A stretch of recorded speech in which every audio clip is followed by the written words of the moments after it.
Hi ma'am, Aiims Hospital, Sabdarjung Hospital, Delhi ke khwaidagi chawbo hospital haiba tare. India gi oiba khwaidagi achawbo hospital maming chatpa hospital AIIMS All India Institute of Medical Science ko.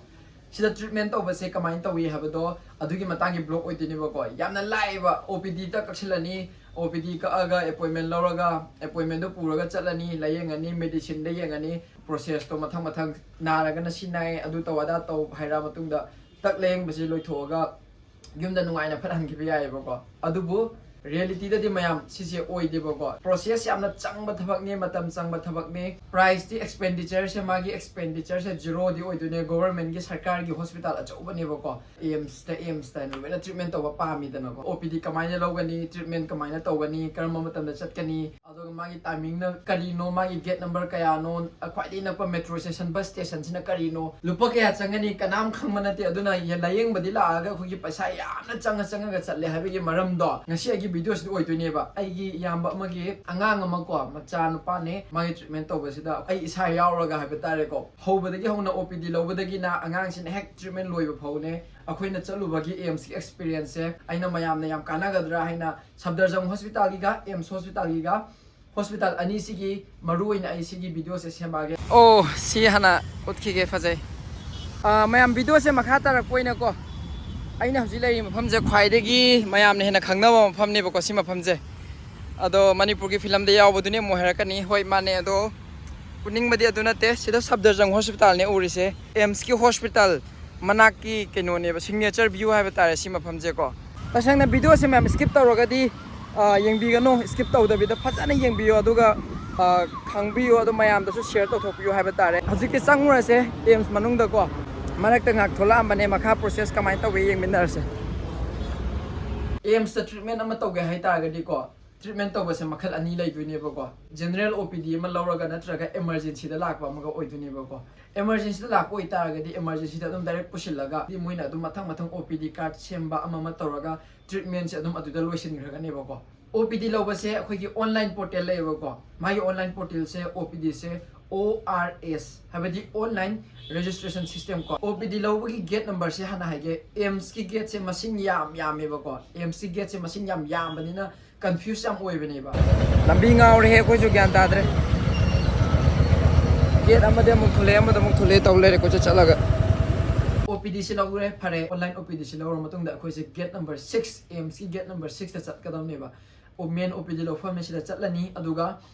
offline appointment habamga online appointment habaga ani lerangani ba ko sigi site se without appointment ko hana online appointment lawta sida lawtone mi mayam yame with appointment som site lay ba ko sida chatlaga yengase somda aigidi akhoi appointment online de lawre adugi sida with appointment da siboda mi je kayam yam gi yengase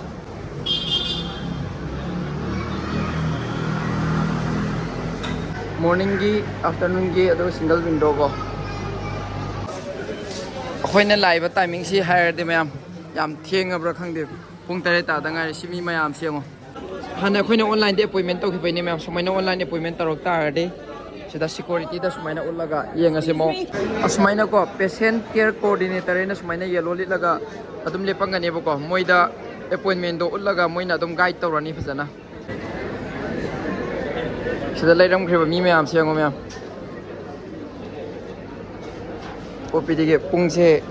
8:30 target to badangai ri application nama download ta hole adu sidagi token number ha betare sip lore adu sida patient card seme sumaina se mayam sumaina patient card seme phangdi phange adu bo khrangan na lakpana phai ko se mi asuk yam ba se angang gi su oibagi khara thuna phangbudi phange lift ta ka khapagi line lift ka badong ai ngamdre sidin ka ne hospital manung ni mayam seo angangi mafam ni nako pediatric ta angang akta leira sida de sibo de line atum lepi to sumana hana OPD gumba se lawtho matung da anaba do kaubana aduna phai ko line gumba yamna sanga lepada waga da boita de emergency oidragadi habini ko abia sida to okay to slo okay to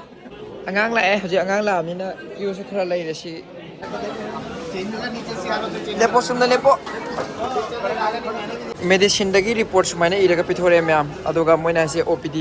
neurology da lawra ga muktana ga doba neuro OPD se Tuesday ga Friday ga da laiba neuro gi appointment na ortho gi appointment any mathang tha gi appointment phangi ba neuro gi oina angang gi ko adugi matung da kai tawtu ne bo ko second phase appointment lo sine pharak yam tare se adu do problem lai ri se sidani ba tha ma se yum da bu han doira sida bu lai doira na tra yum chala muk lak doira adu gi ticket up down amuk tawna doira ko mayam chang duri ba yam nakna ba dina mo se sabda jang da phat yeng hona bu su dum hotna biyo ba paisa di lo na zero cost ngak tane ko maning da di yam na wa ba thabak ti oi ko chappa da ngau da na bo ko Aiims ki matang da khra herake mage nearest metro station se Aiims ne OPD line OPD ka ke hai tara ga di gate number 6 ta saka da bane adu natraga bus stand do ga di South X aduga metro do ga di South X extension da kuma su yare aduga Aiims ta kuma ga di khong na khar chalane ba OPD lo phang mini aduga magi timing se ma'am aina haning ba se timing se yari ga ingan na dum sa piro bo ko pung 8 9 je sida yaw na bo hot na biyo ba akhoi su ngan ta hogala ga chatle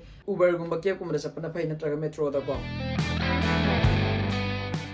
aigi oina highway hade auto da lak piyo aduna phai parking basement sida thamme visitors ke mathak pho kanare mathak tagi makha dagi mathak yorok pada di wa ma loi se kai no mu thulai jina o okay si lai re OPD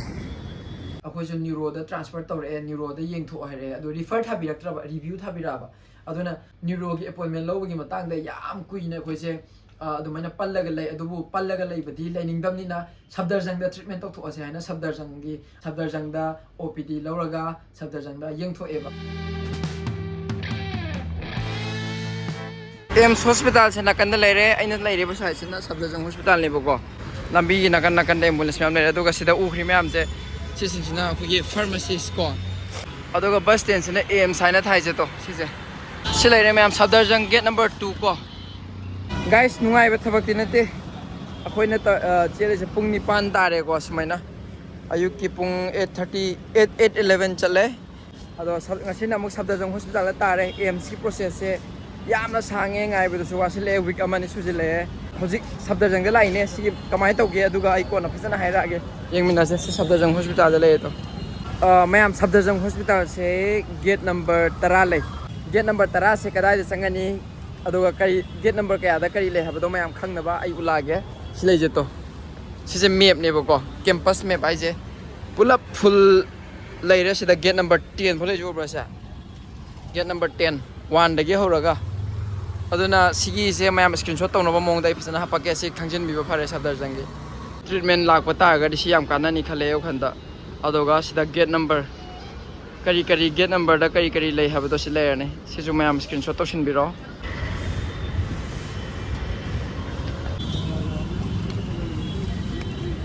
sigi line mayam se yango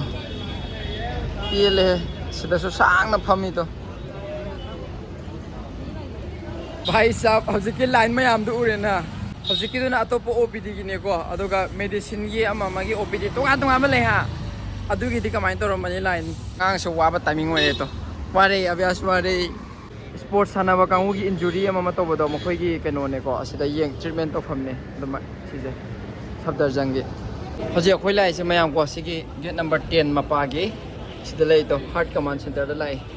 sabdarjang hospital ju yamna chawe aduda kemudi lai ramdre angang se ko tusin gi habagi akhoi dum treatment tawning dana adum mapani yengthokning bagi dum yengthokpani ba ko angang se gate number 10 le ba do round se lo chat le ga anaba ga do pra adum anaba numit tu anaba ongani ba ko na da mi so anaba ongani ba changba da hek Aiims ki opposite adum nei rabani new building hena ko new OPD building hena adum OPD lobi raga sabdarjang dum treatment to biro so ba ko so I hope mayam video se mayam na gyan tarangani aina thajai ai campus to ai su chatlo ga aina thengna bodo adu khakane aina mayam da share tawri se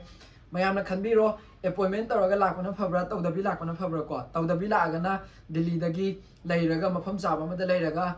appointment longna bakanda ngasi phangdra hayeng ngachit phangdradi mathang thai ga phangjala di appointment do awabo ini boko Delhi da koina leibe film tawni India gi khwaidagi top hospital ni na adum media obviously media adum chelle mi adum rush oiraga leiba mafam ne adum line le pase mathak yam tai ba line yam sang na lei boko aduna pakhat laga mayam se as sidabu treatment tawbra he ka hairaga private ta hekta tawna bako aduna paisa se job changba adubu zero cost yeng ba bani ko ma'am barha ga dang tingaga MRI lo thokpagi so ai adum sida thohalamgadi screen da ko MRI lo thokam se yam hongna lising ani chama ahum da online dagi appointment book tawraga ha tare house cast la ibane formality fill up tawrani aduga preference haina ko khogi kanana prescribe tawre kanana refer tawre ha badu document ama changi atai di sum changdre formality simple fill up tawba mayam MRI lo bala ambani angangi MRI lo balo ire ngarang su lam bane do ngasi muk hallaga lawri ne kai gino hakanda khogi cha kumba cha khade ko 3-4 hours kumba gap lai ga da bhai ba dugi ayu to ne la aga muk lawre aina la mi se sida so mayam tamna sum video na mamma dagi ko khoi je keno yosle gowa rom da tum yosle ngak chendaru je duga kai keno to ya kha tawra je gowa egi background na gowa u phang mani mayam sida chatpi ro na tradi Aiims ki hospital gi moina dealer na deal na tawraga tawbudi paisa lising mari manga taret nipan lawgani ko full body lawbado egera ama lawbado egera lising ani chama ahum da dum lawthok pa ya MRI si ko aduna magi so sida thogale wabadi oide AC gumba phajana lai yam thina lu na le ko Aiims so na le Aiims ko na di manung da di AC lai AC full AC ne magi phampam je ko sumaina to khrangan na laktradi queue yam sange hause khoi queue se kitang thengdo kre anirak suba appointment oin lakpani na ko 87 ne hause khoi queue se 35 32 ya hoda ngai mi full da lei ko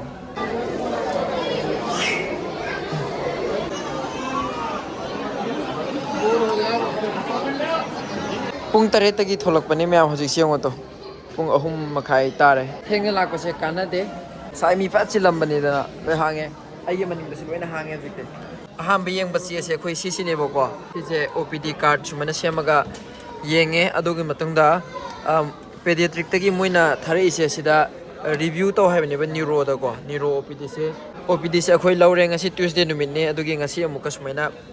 neuro da review tawre yenge ado kaso leite hare abyas ki di ko Aiims tani yenge se mayam ko silere to sabdarjang da su yenge lo sile chatle to mayam pungang hang yang hange pan han chang gi bagi adagi yali ko se yenge na ne ma superman to superman tumning mas loire pura loire complete to pura leng ba loire yum halani hojikti aduga as leiba wheelchair bed mayam se yone ke book tawre ke book lani adu sidam thauji lani makhongda sumaina loba lani sidage dum tonga chalani Rajkumar Amrit Core OPD has a cinema am ko si building achouba se khoi cap se da lere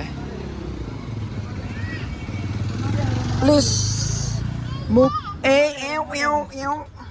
hana yang khibagi che chang yaw li loina document se suna pai bi raga chatpi yoba ko traffic jam thokpa lambi chin ba khopa ama masi yam tawge dan dili da aduna advance wena kitang prior wena chatpi yoba khra mangjong na ha ba so thank you so much everyone ai video se mayam nungai bra kana bra informative oi bra adu mayam dagi ai so kam mayam na pirba comment ni matungina khangdene aduna